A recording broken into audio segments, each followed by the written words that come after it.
Find a place and time when you can relax in uninterrupted stillness.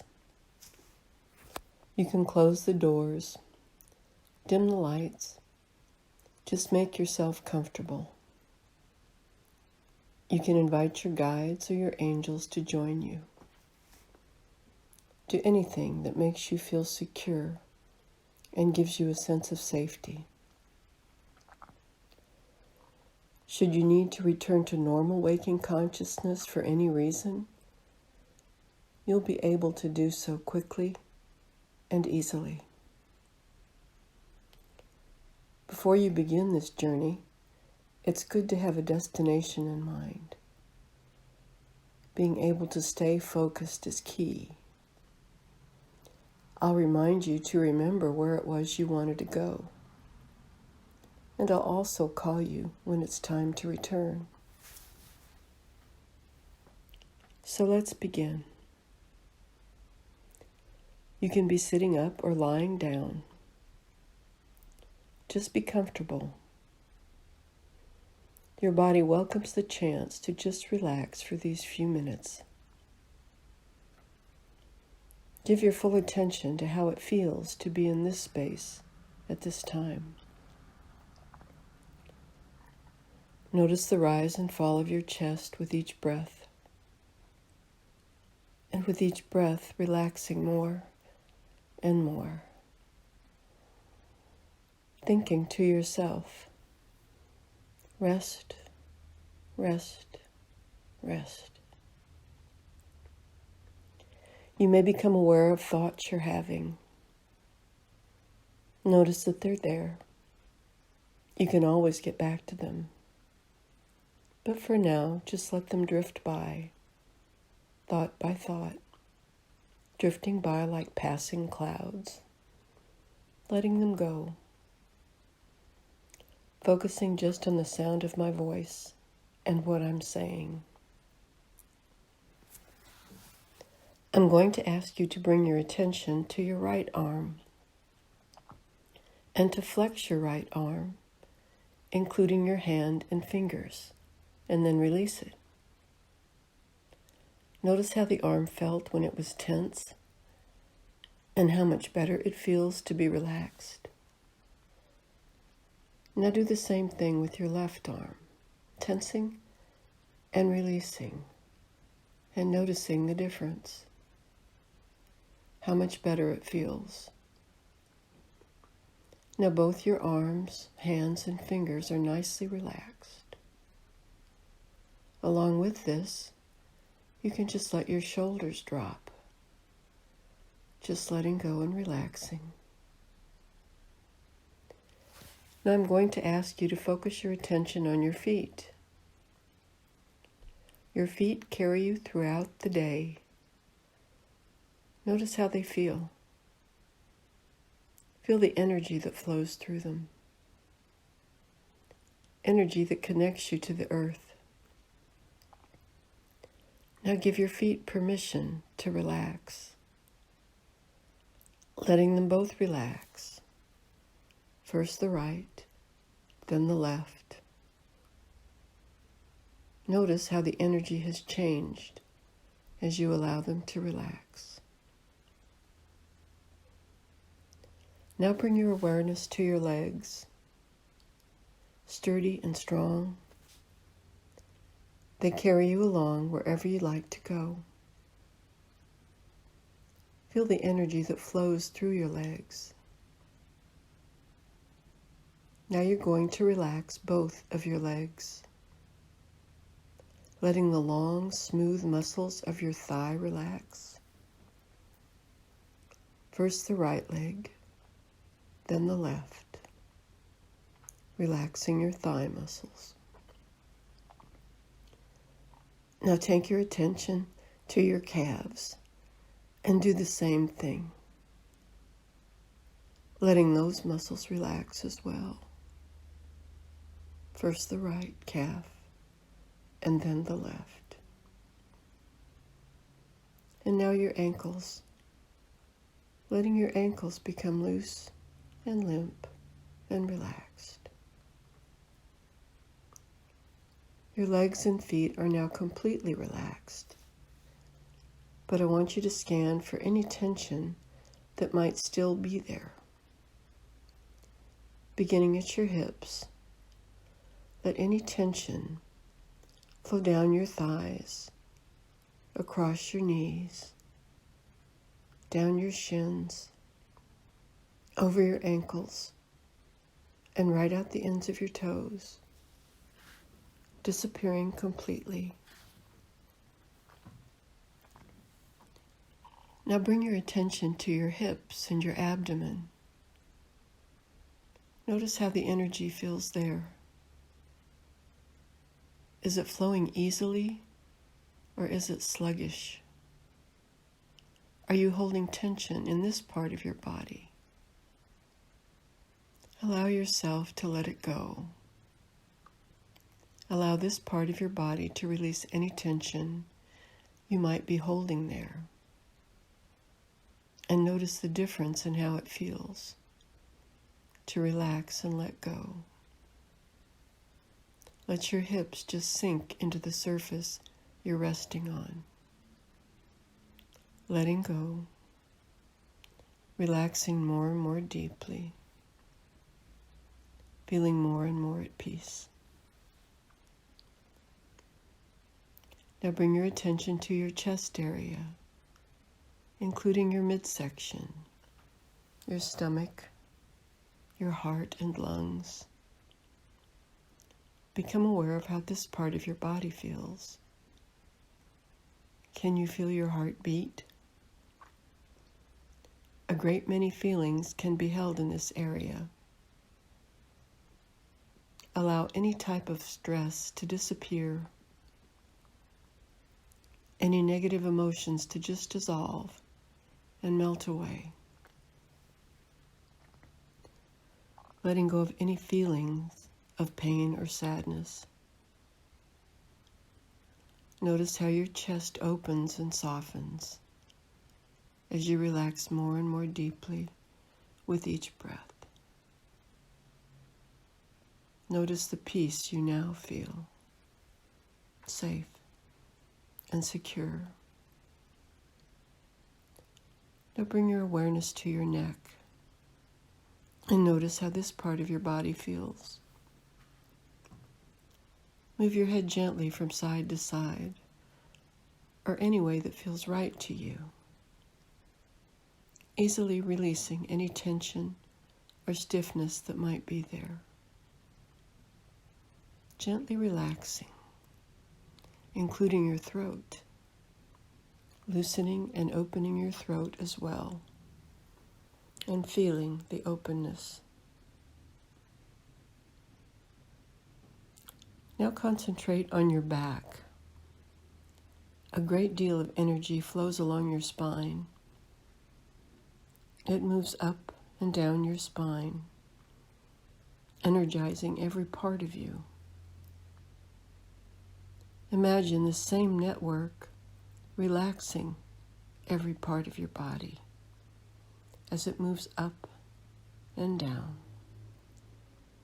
between your shoulder blades, your midsection, around your waist, on towards your lower back. Relaxing and letting go, letting tension dissolve. Become aware of any energy that may feel blocked or sluggish, and ask your body to dissolve the blocks and let the energy flow. Now bring your attention to your head. First your forehead, your brow. This is often an area we express tension or stress in. Just wrinkle and unwrinkle your brow, noticing how different that feels. Enjoying much more how it feels when relaxed. It seems when your brow relaxes, so do your eyes and your cheeks. Even your eyelashes seem to relax. Now put your attention on your jaw, and let your jaw relax. And now your lips, and even your tongue. Your entire body is now deeply and completely relaxed. You feel safe and at peace. Your mind is clear and your thoughts are uncluttered. It's wonderful to feel so relaxed. It's wonderful to feel connected to the truth of who you are. This is the place you know you have a body, but you are not your body. You are pure consciousness. You notice your body less and less as you relax more and more deeply. In fact, you wish you could just leave your body behind for a little while, imagining what it would be like to be completely free, to be limitless. Now begin to imagine that you have a long zipper that goes from the very top of your head all the way down past your toes. Imagine reaching up and grasping the zipper tab and begin to pull it easily down. You can hear the soft sound it makes and feel a slight vibration as it moves. It goes over your chest, across your stomach, down both legs, and just past your toes. By doing this, you've released your body, and it falls gently to the side, like a robe falls away when you take it off. You immediately feel lighter somehow. In fact, you feel so light, you begin to actually float up. You imagine this is how it would feel to levitate, just floating in the air, like a cloud, drifting, rising, moving easily, up a little at a time, thinking, up, up. It feels wonderful, just floating, unencumbered, completely free, peaceful, just drifting. You begin to remember you had a destination in mind, someplace you wanted to go. You direct yourself to go there. You move easily. You can go through walls or ceilings. You are completely free. There are no barriers. You're enjoying being out of your body, and you can go and move wherever you want. I'm going to be quiet for a time so you can explore, and I will let you know when it's time to come back. Just enjoy this experience of being out of your body.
it's time to come back and rejoin your body. Imagine yourself floating down, coming back into your body easily and completely reintegrating.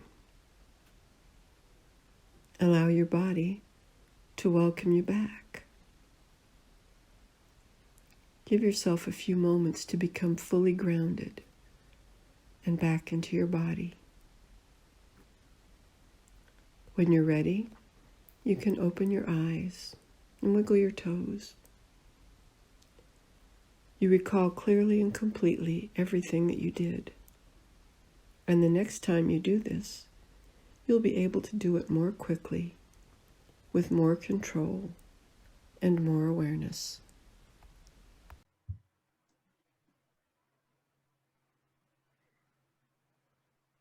Yep.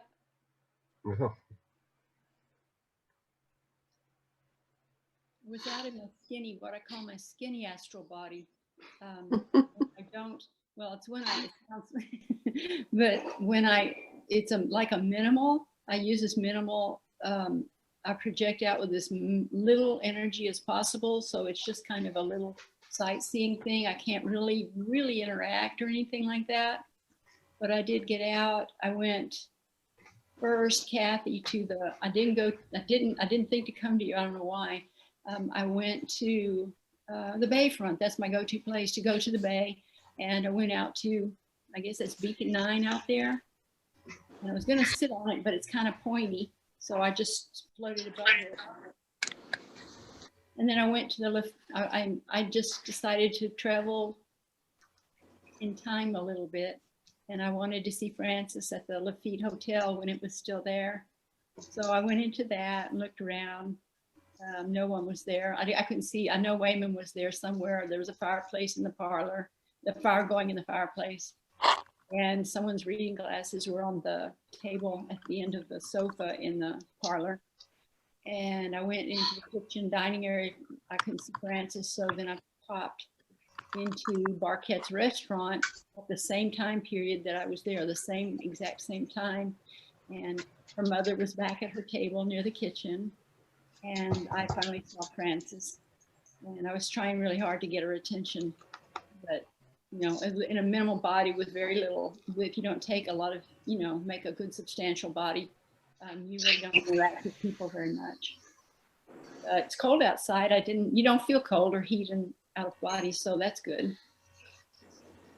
So it was nice. So, I loved it just to see her. Anybody else? No, I didn't get out. I wasn't that tired though. I felt pretty relaxed, but I got a good night of sleep last night. I wasn't that tired. Yeah. Some people you have to feel tired to do it. And it works really well for me sometimes if I'm very, very tired and I go lie down in bed.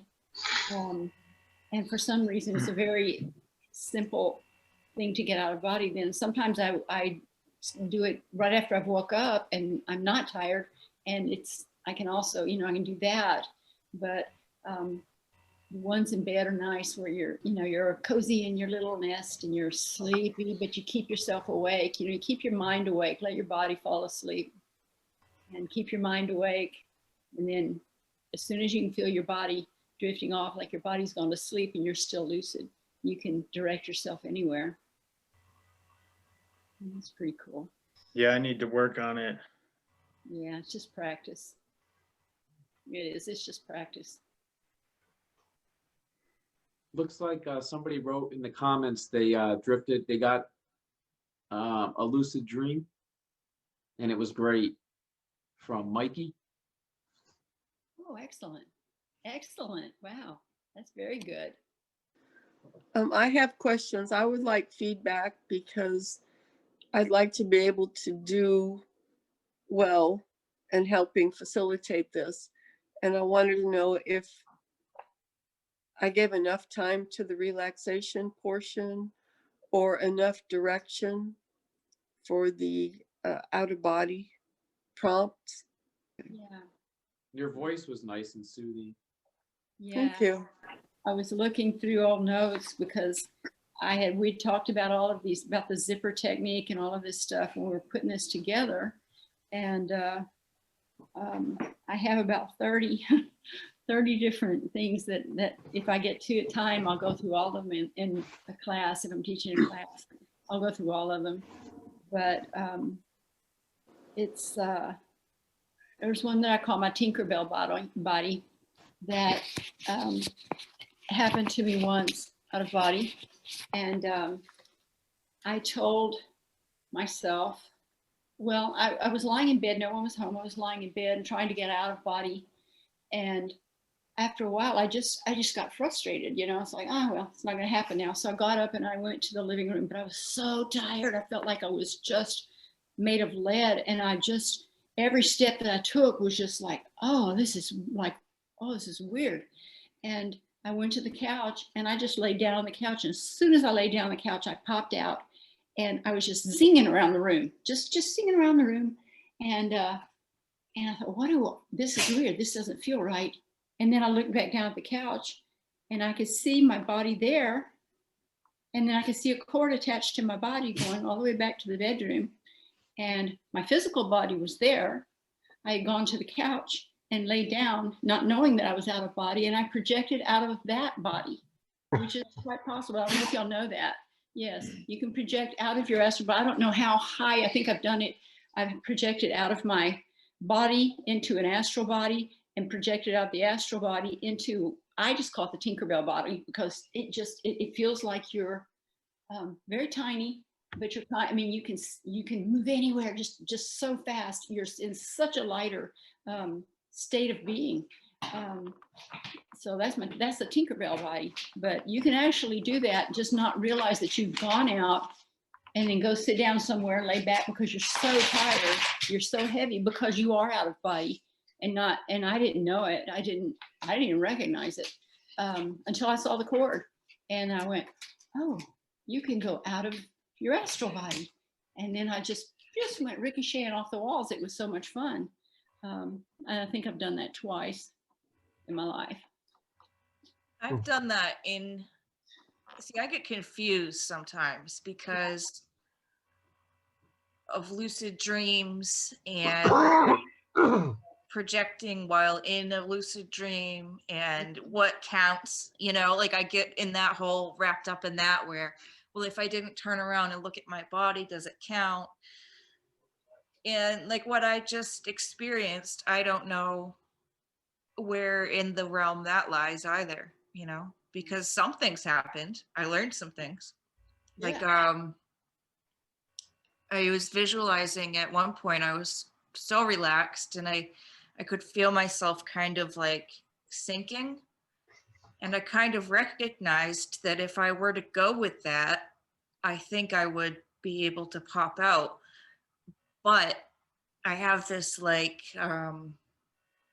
it's like instinct, just as I start to get there, I'll flinch ever so slightly or, do something.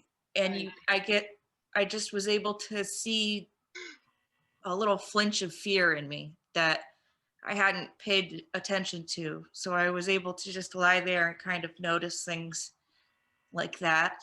And I did get some visuals. I just didn't know if it's like my vivid imagination or, you know what I mean? Because I feel like I'm putting so many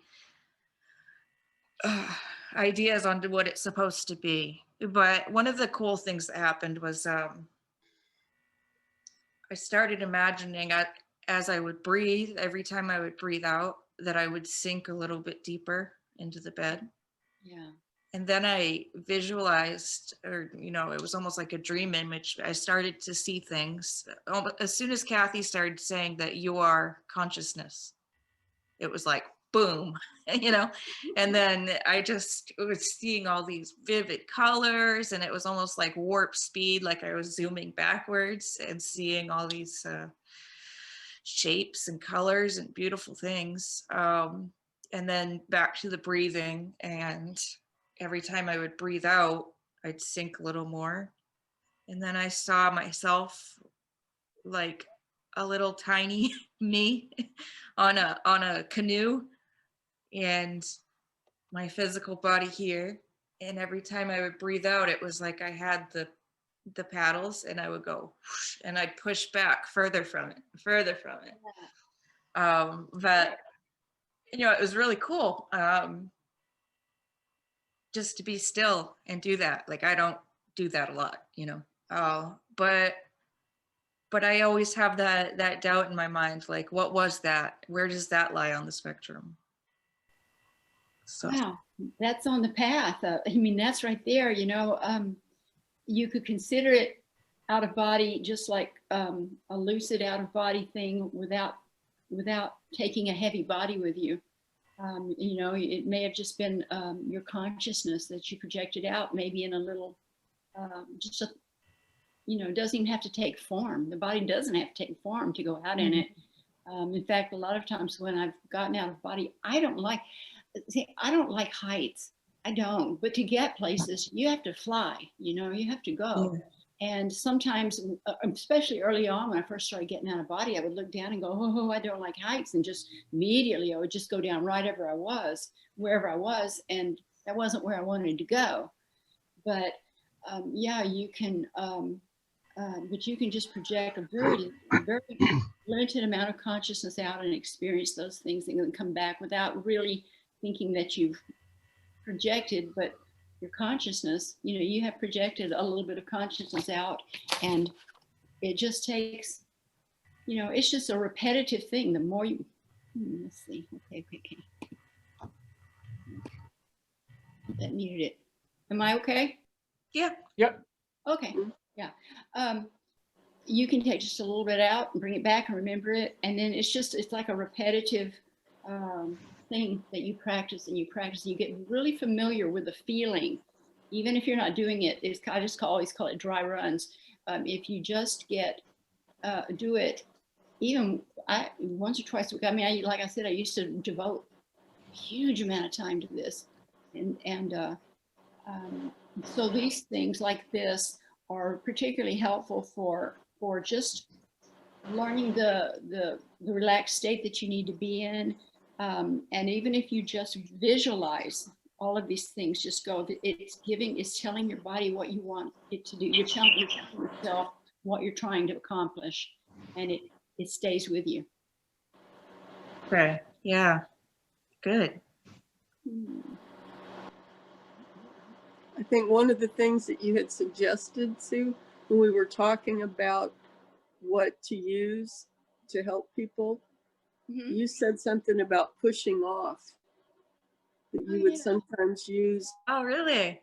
Yeah. That's another thing that I found out. Yeah, I was lying on the couch one day years ago, and I was lying on my back, and I was in that relaxed state, kind of like we just were. You know, I was very, very relaxed, and it's like, oh, I can almost get out, but I don't know why. I just needed something extra, and I had my feet against pillows on the end of the other end of the couch, and I didn't know why I did it, but for some reason I just pushed with my feet, just pushed against the pillows, and I just popped right out through the top of my head. So I learned that I could do that. Sometimes it works, sometimes it doesn't. When my father died, was dying at home, and I was sitting with him, and I was telling him, I was giving him these extra instructions so that he didn't have to stay for so long unconscious, and you know, he had leukemia, so he was, yeah.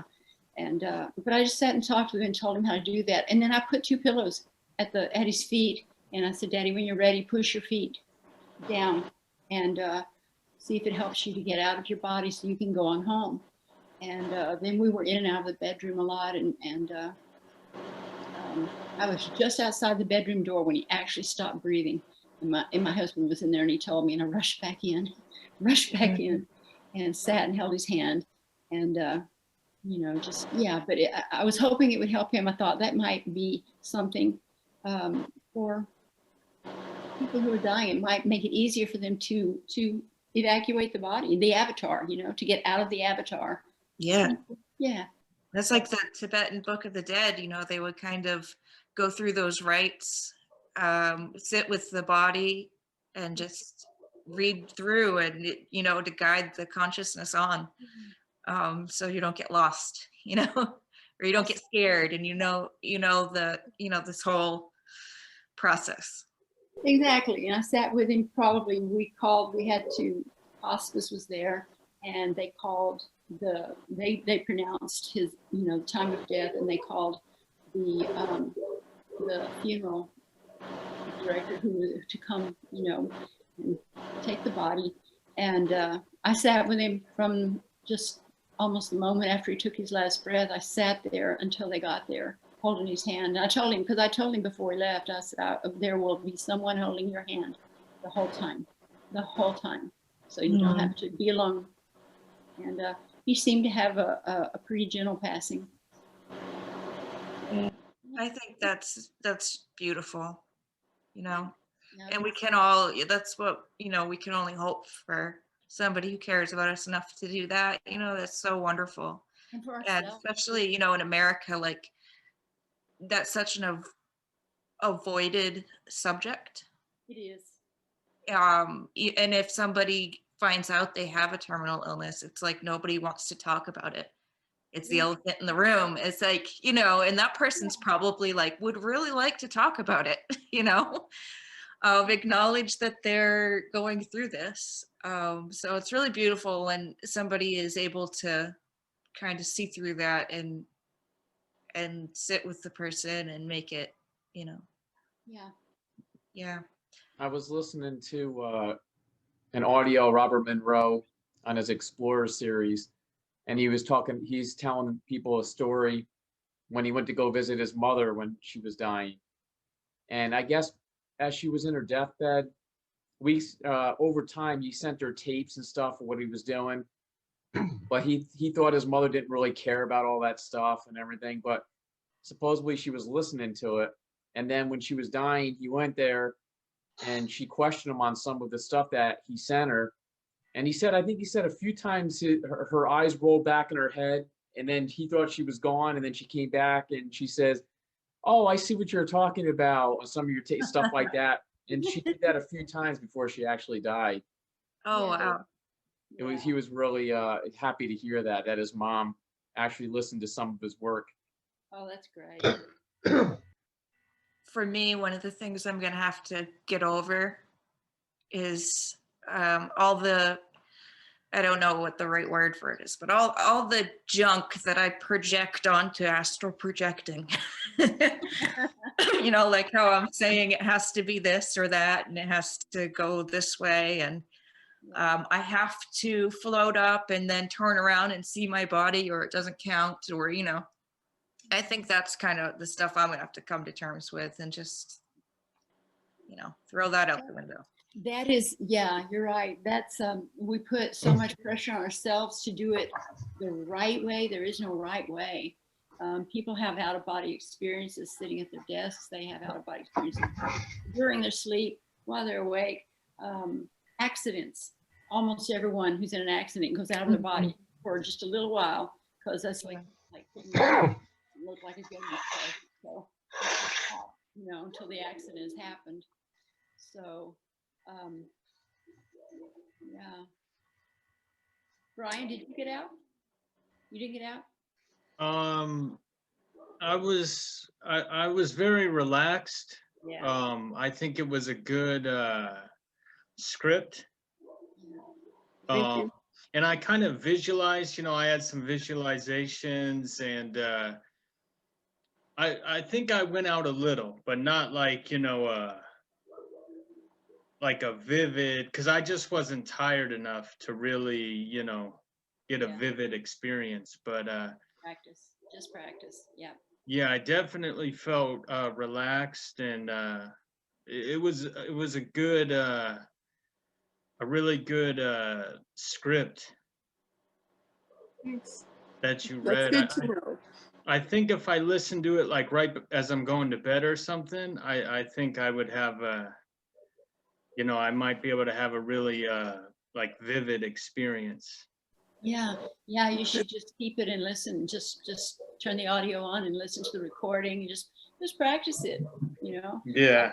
Like I said, when I give classes, Well, the classes sometimes go 5 days. They have gone for 5 days before. So I've had lots of time to do all of these 30 some techniques. Mhm. But there's one that I did once, and Kathy was actually a part of that. It was something that I was practicing. It was something that I hadn't tried before, so I was practicing. And I was lying in my bed. My kids were at school, in high school. And so I was all cozy, comfy, everything in the bed. And I can do, or we can do another script with this sometime too. But the technique that I used, I was trying to do is I would, I think I used my solar plexus chakra that time. I'm not sure. Solar plexus heart, usually what I use at the top of my head to get out. And so it was either solar plexus or chakra. And I was lying on my back in bed, and I was keeping my eyes open and looking around and just practicing this and practicing. You push energy out of the chakra that you choose. You form this. It almost looks like a fat little soda straw, and you imagine that made of light coming out of that solar plexus, and you push. You just tell yourself to push energy, push some of your consciousness and your energy into that tube, and you push it up to about 3 feet above your body and have it spill out there into like a cloud. It's like a just a little cloud of your consciousness. It looks like mist. And then you go ahead and close your eyes, and you just imagine everything that you're wearing, what you're wearing. You imagine that mist elongating and then taking your form, and then you see it with the clothes that you have on. And I was really into it. Boy, I was really into it. And I'd done that. I'd projected. I had my form above me. It was perfect. I could see it clear as a bell. And I was pushing energy into it. And then I intended to go from that body as soon as my consciousness was fully in that, so I could just go and have an out-of-body experience. So about that time, the phone rang. I'd forgotten to take the phone off the hook. So I jumped up to run and answer the phone without even thinking about what I was doing. And it was my son who had missed the bus, as usual. And this was a town away. It was like about 20 miles away.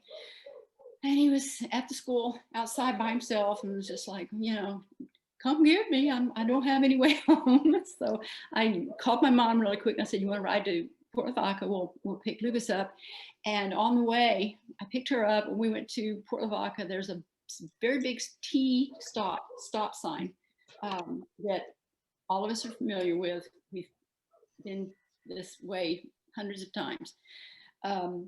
I went right through the stop sign, right through it, never stopped. I saw it, but I didn't react to it. Luckily, no one was coming. We went right through the stop sign and I turned left, and I was just staring. I was just driving. I was staring. My mother looked at me. She said, "Are you okay? What's wrong with you? You ran a stop sign." And I said, "I don't know. I don't feel like I'm all here. I don't." Yeah. Just watch my driving. And we went and picked Lucas up, and we came back home. And a little while after I got home, I still didn't feel right. I did not feel right. And Kathy called me. You remember that, Kathy? Mm-hmm. Yeah, she called me and she said, what's the matter? I came to your house and you didn't answer the door. And I said, well, I wasn't there. I was in Port Lavaca. And she said, no, I saw you. It had to be before you left or something, because I saw you walk down the hall and come to the door. I could see through I had these little bamboo blinds. You could see through them. And she said, I saw you. And I said, what was I wearing? And you told me I had jeans on, a horizontal striped shirt. And you said, I said, are you and I said, what time were you there? And she told me. And I said, I was in Port Lavaca. I went to pick up Lucas. What's going on? And I went, oh wait. I was pushing energy out of my body. I created an astral double. And then Lucas called and I rushed out and I left it there. I forgot, because you have to pull, when you do that, you really need to bring the body back over you, because I hadn't sent it anywhere. I just jumped up and left. I left it in the house. It was there while I was gone. And I said, no, that's what I did. I created this astral double, and I left.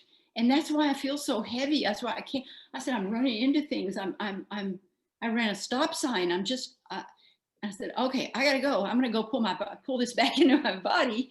And I went and laid back down and I gathered it up and I pulled it, I visualized it coming back in.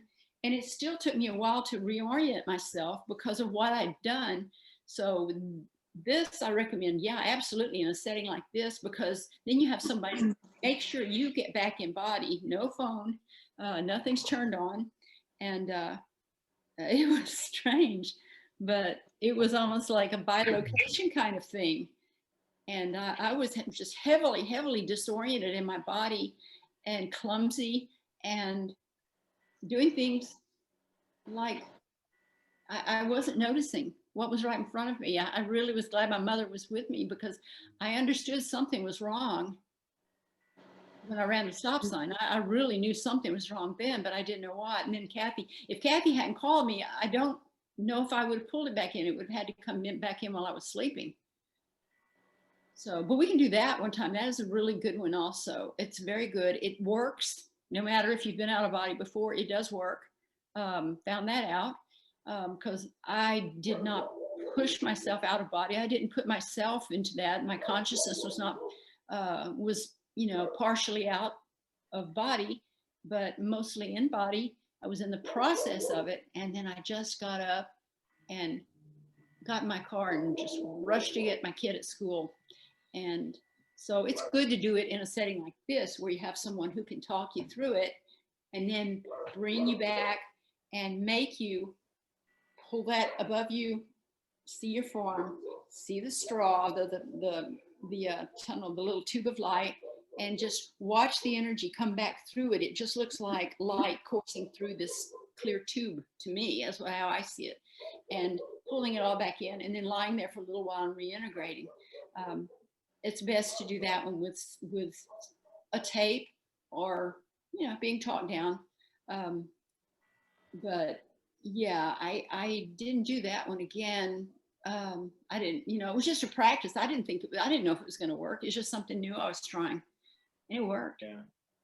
I've had something like that happen just when I've been awakened, startled awake for some reason or other, and not have been all the way back in my body. I didn't know I was out of my body. I didn't have any recall of it, but I knew that I wasn't all there. And if I've gone back to sleep, whatever was out there came back. Yeah, So. it'll come back when you fall asleep the next time. But if you leave any part hanging out there for a while, you feel really sluggish and heavy. And from that moment on, I took my alarm clock. I have no alarm clock. I don't have an alarm clock anywhere in the house. If I need to use an alarm, which I absolutely hate, I will just set something on my phone, and set an alarm if I have an event or something like that, I have to get up early or whatever. But I took all of the clocks out of my house in the first place because they always lost. All my clocks in the house would either lose or gain. This has been about 20 years ago since I did this, but all clocks always gained 20 minutes or lost 20 minutes on me. So it was never accurate anyway. So I took them all out. So I had no disturbances in the morning, because when you wake up in the morning, if you wake up with us just quickly in the morning and you get right out of bed and go do something, you're probably leaving part of yourself hanging outside.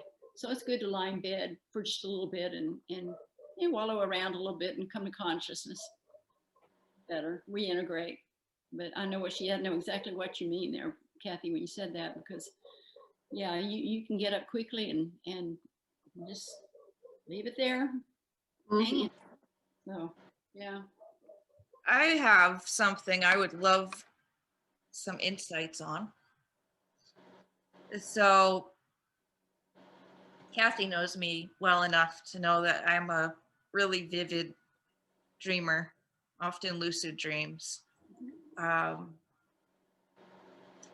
But I had this experience this one night that felt different. It didn't feel like a dream.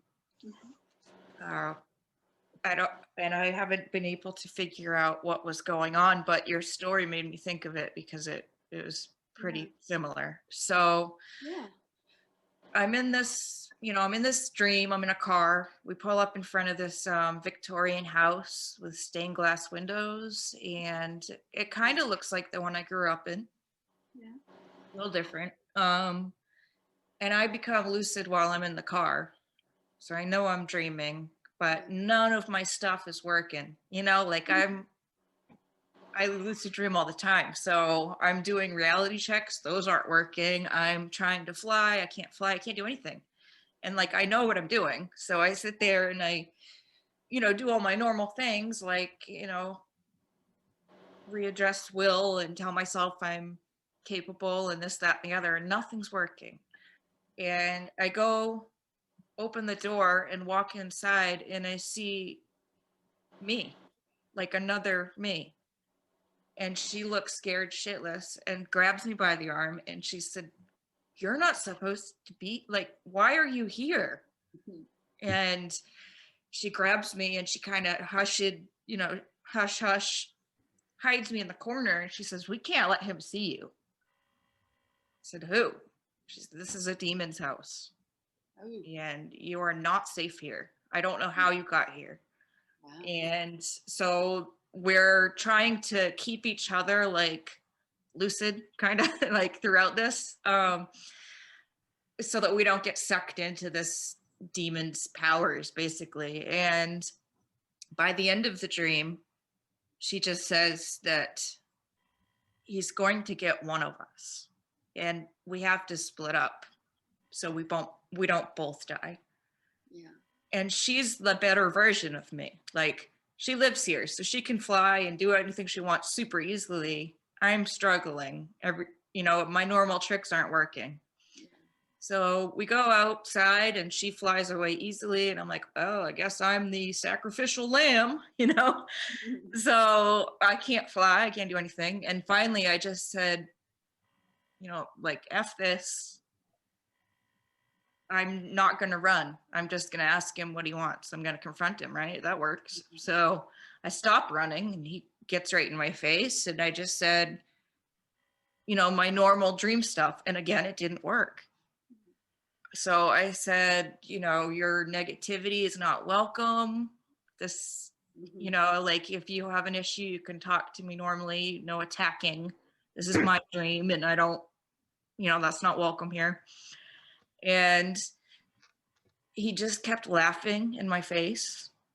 And he said, eventually, in really like old timey language, it sounded really weird, old fashioned. But the gist of it was, "You still haven't figured it out. Like, what a fool. This is no dream. You're in another world, my world. You have no power here." And I said, I kept trying to reason with it. I kept trying to do my tricks and it wouldn't work. And finally, I thought, okay, well, maybe this isn't a lucid dream. Either way, though, I do know that my physical body is at home in my bed. So I have an upper hand here. I'm going to wake up. Yeah. So I close my eyes, open them. He's right in my face. And it took 5 times for me to finally wake up. And he was pissed that I knew to wake up. Yeah. But when I woke up, I just felt dirty. Like, I had his shit on me. And I was like, where did I just go? It didn't feel like a dream because none of my dream stuff worked. And I've never really told anybody that, because I don't really have anybody to talk to about it. But Well, I have a suggestion, because I lucid dream a lot too, and I'll use it. Sometimes I'll use it. Sometimes I just like the lucid dream. It's fun.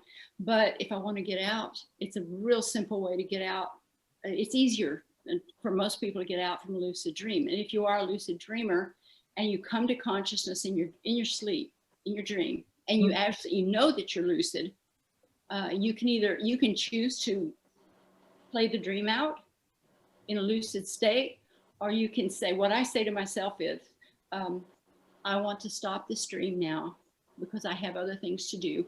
And just like that, I'm there in the darkness, but I'm lucid, I'm conscious, I'm out of body. And then You have to have that destination, because you can't hesitate on the destination. You really need a destination. And I'll just say, I want to go such and such place. And then you can even feel the rest of yourself. You can just feel all of it coming out and you just go. But in the dream, say, oh, I'm lucid dreaming. This looks like fun, but I'll do it later. I want to stop the dream now because I have some things I want to do out of body.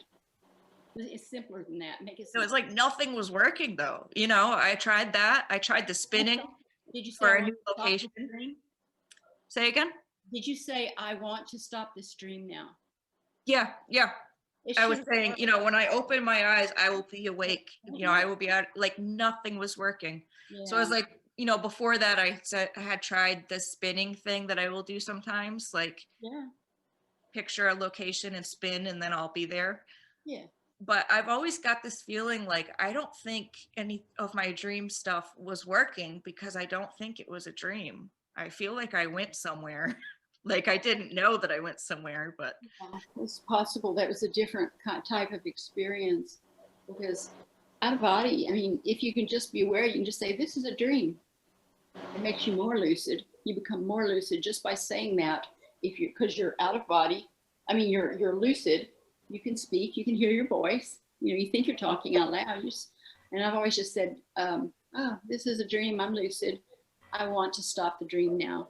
And yeah. as soon as I say that, everything goes black. And sometimes there's been someone there who will say, well, let's do this. You know, I want to take you here because you need to try this or whatever. But you know, usually I'm alone and I just go just someplace for fun, you know, just to see. Yeah. But that's how I stop them. I'm able to stop them just by saying, I stop the stream now. Yeah. Normally I can too. I just whatever that was. Yeah, well, I can't help you with that. Boy, it's that's different.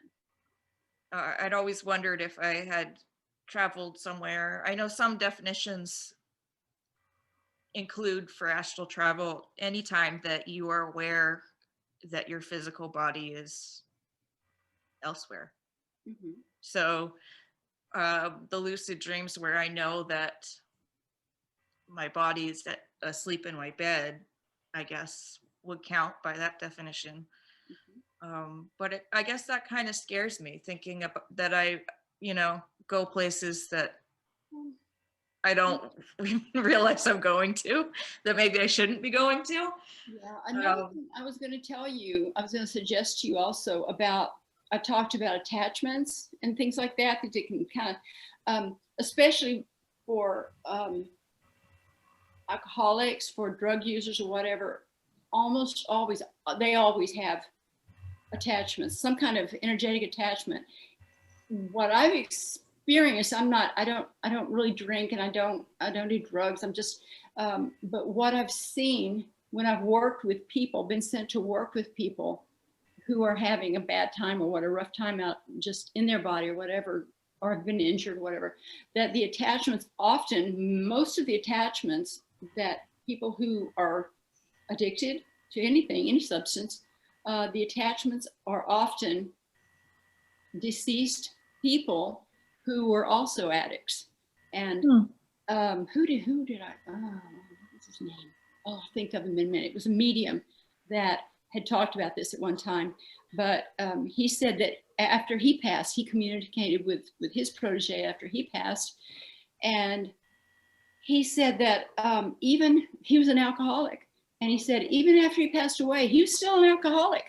And so he said he would hang around in bars. He would hang around people that were addicted, and he would sort of just latch onto them because he could get this vicarious buzz or whatever, just a little taste of it. And the fact that they died addicted makes them try to attach to people who are addicted because they're withdrawing. They're going to have to withdraw even out after they're dead. If they don't withdraw before they die, they're going to withdraw after they die. And it brings them, they are heavily attracted to people who are addicted to any substance, prescription drugs, alcohol, street drugs, whatever. And they will attach. But they also, when you detox and you've gotten all of this out of your system and you stay away from it, they just start to fall away one by one. Eventually they will fall away. They'll lose interest because they're not getting anything from you. Yeah. It may take them a while, it may take a few years, you know, but they will start to fall away. The ones that are hanging on just for the addiction. Well, that dream or whatever that was very early in recovery, like first month maybe. Yeah. So that might have That something might to be do with it. it. Arthur Ford. Okay, that's the guy's name. Arthur Ford. Mhm.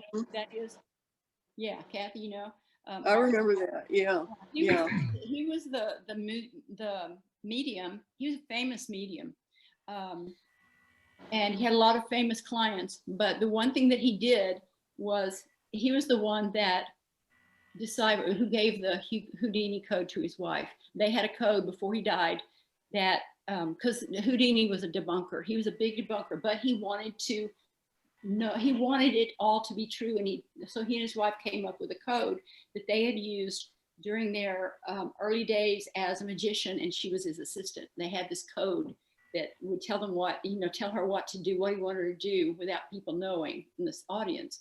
So that was the code. It was one of their old vaudeville or whatever codes, and no one could crack that. And she heard about Arthur Ford and had him come and sit or join a meeting or whatever. And he gave her the code. And she was shocked because, and her church, she went and, you know, she said, this is it. And she was a church going lady, and she told them at church what had happened. And they said, you can't tell anybody about this. This is mediumship, and it's bad. It's very evil. Don't, you know, this was a trick. So don't believe it.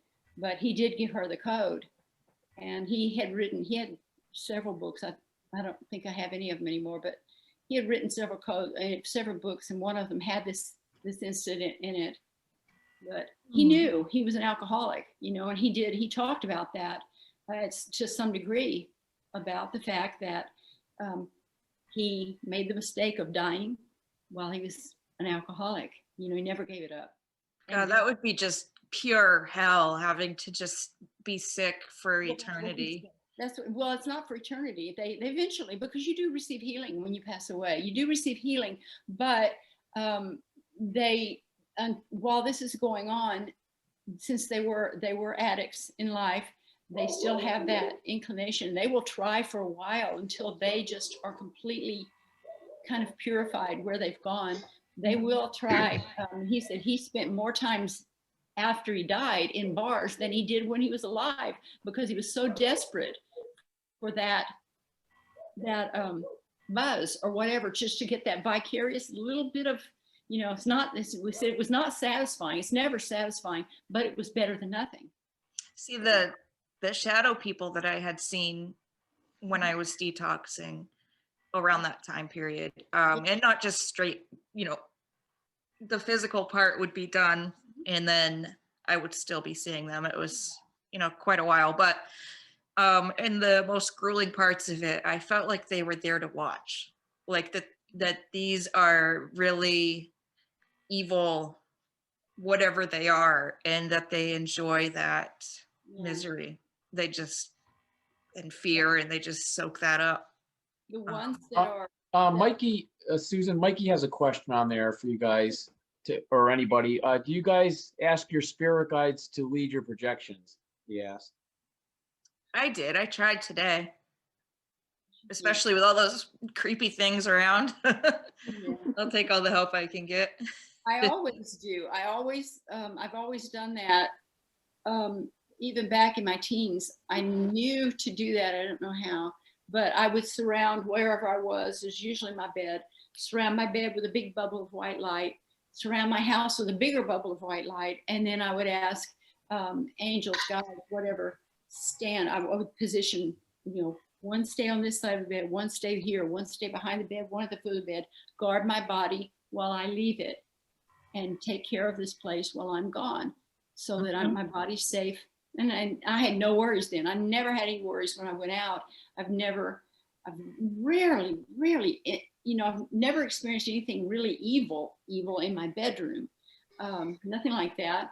I've only a few times experienced some unpleasantness out of body. But as I look back on it, I understand that I was being taught some things, how to handle that out of body. But yeah. Mm-hmm. I'm not afraid of going out of body, like as far as, you know, the shadow beings and things like that. I feel like I believe that I had some karma with them from a past life. Like I might have had some psychic ability in a past life and I was asleep to all of that, and I just kind of, I feel more prepared now, you know, that I've Yeah. opened up and that I'm in recovery, that I think I could handle myself better than I was clueless at that point, you know. So I was easy prey. Yeah. No, I understand. It's 8:30 here, so if anybody has to leave, of course you can leave anytime you want, but it's 8:30.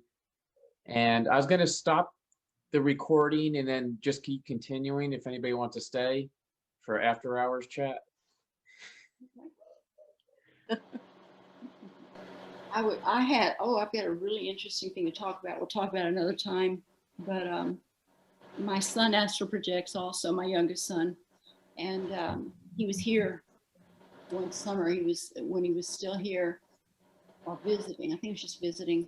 He had an out of body experience and he saw something in our yard, all over our yard. And it freaked him out really bad because he didn't understand what it was. It scared him so bad he just got back in his body. He told me about it and he said, could you go out and see if you see it? So I'll tell you about that later. I did. I had a chat. I was somewhere at a meeting one time and I met David Wilcock. I don't know if you know who he is. I'm not his biggest fan, but he is an encyclopedia of knowledge. And he had suggestions about it too. And it was interesting.